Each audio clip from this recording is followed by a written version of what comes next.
disposicions que cal prendre en consideració. En primer lloc, doncs, el propi article 37 del ROAS, que estableix que la tramitació dels projectes d'obres locals ordinàries s'ha d'ajustar al procediment següent, en el qual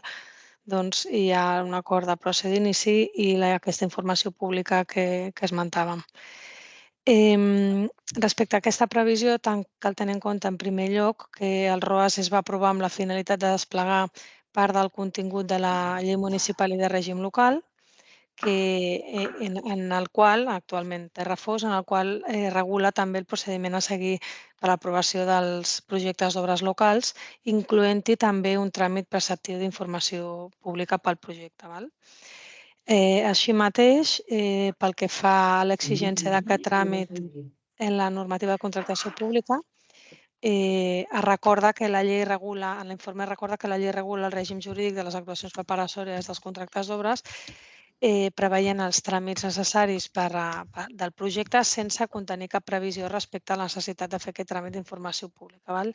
I per la seva banda, el Reglament General de la Llei de Contractes sí fa referència a aquest tràmit per a l'aprovació dels projectes d'obres, però d'una banda amb caràcter de normativa no bàsica i d'altra banda preveient-lo amb caràcter potestatiu. Per últim, cal també tenir en compte la llei de l'obra pública, que aplica a les obres públiques de competència de la Generalitat i també de les entitats locals. Disculpeu, no sé si podeu silenciar-vos els micros, és que se sent molt de soroll, de picar tecles, i si tothom pot confirmar que ha silenciat, gràcies. D'acord, deia que a banda de la regulació del ROAS i del text refós de la Llei Municipal de Règim Local que preveuen aquest tràmit, de la Llei de Contractes que no el preveu, del Reglament General de la Llei de Contractes que sí que el preveu però amb caràcter de norma no bàsica i potestatiu. Per últim, cal també tenir en compte la Llei de l'Obra Pública catalana, que aplica, com dic, a les obres públiques de competència de la Generalitat i de les entitats locals, obres definides en els mateixos termes que la normativa comunitària i estatal, i que també disposa que en la tramitació dels projectes d'obra de competència de les entitats locals es regeix pel procediment que estableix la legislació sobre el règim local amb determinades especialitats, entre les quals també s'al·ludeix a la realització d'aquest tràmit d'informació pública. A més d'aquesta normativa a la que m'acabo de referir, que és pròpia de matèria de contractació pública, també cal prendre en consideració la llei de procediment administratiu comú, la normativa de procediment administratiu comú, tenint en compte que, com sabem, d'acord amb la disposició addicional quarta de la llei, doncs és d'aplicació supletòria. A efectes de la qüestió que s'analitza, concretament de la llei de procediment administratiu comú, cal fer referència a l'article 83,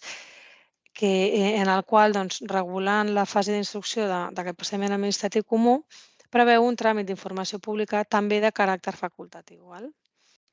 En aquesta mateixa línia, també en l'àmbit de Catalunya, la llei que regula el règim jurídic general i les especialitats del procediment administratiu que els hi són pròpies a les administracions de Catalunya i que també aplica a l'administració local, disposa en uns termes similars a l'article 52 que s'ha de dur a terme el tràmit d'informació pública si l'òrgan competent per la resolució ho acorda perquè la naturalesa del procediment aconsella, o també si la normativa reguladora dels procediments administratius corresponents ho preveu. Per tant, la regulació de la llei de procediment, pel que fa a la possibilitat de preveure en l'àmbit de Catalunya un procediment administratiu amb especialitats, cal tenir en compte aquesta regulació de la llei de procediment administratiu comú, que és nova respecte de la legislació anterior i que estableix el sistema de fons a efectes del desenvolupament de la pròpia llei de procediment administratiu comú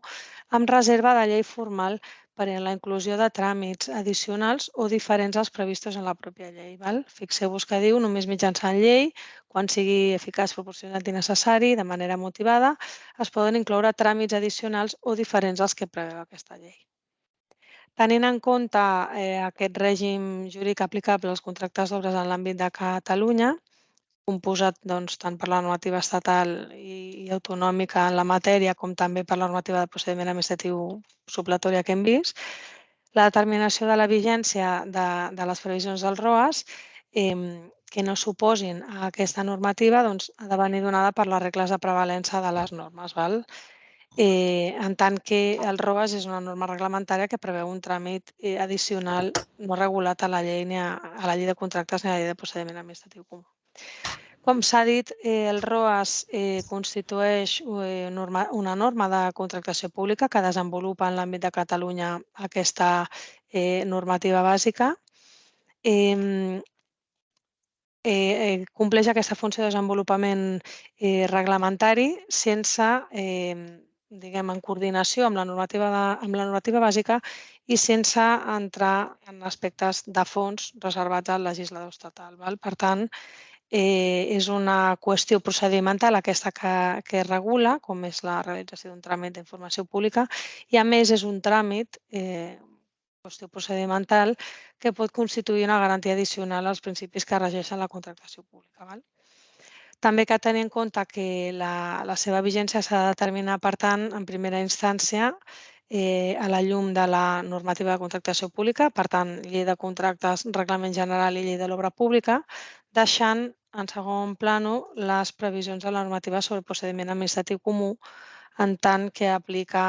aquesta normativa de manera supletòria. I en virtut del principi que llei especial deroga llei general, hem d'anar a la normativa de contractació pública. Addicionalment, la normativa de contractació pública, que com ja he dit, el ROAS no contradiu i desenvolupa. I addicionalment també caldria tenir en compte el principi de norma especial que determina la preferència dels preceptes del ROAS que desenvolupen aquesta normativa bàsica sense contradir-la per sobre d'aquesta normativa de procediment administratiu comú. En definitiva, a la vista d'aquestes regles de prelació de normes, s'ha de concloure que si bé la llei de contractes no conté cap previsió relativa a aquest tràmit, tenint en compte també que l'article 134 del reglament l'estableix amb caràcter facultatiu però amb consideració de norma no bàsica, s'ha d'entendre que aquesta obligació imposada pel ROAS, com també la imposa, com hem vist, la llei de l'obra pública, de dur a terme aquest tràmit en l'àmbit de Catalunya, deriva de la competència per al desenvolupament de la normativa de contractació bàsica i per l'establiment de normativa específica a Catalunya que té el legislador català. I tenint en compte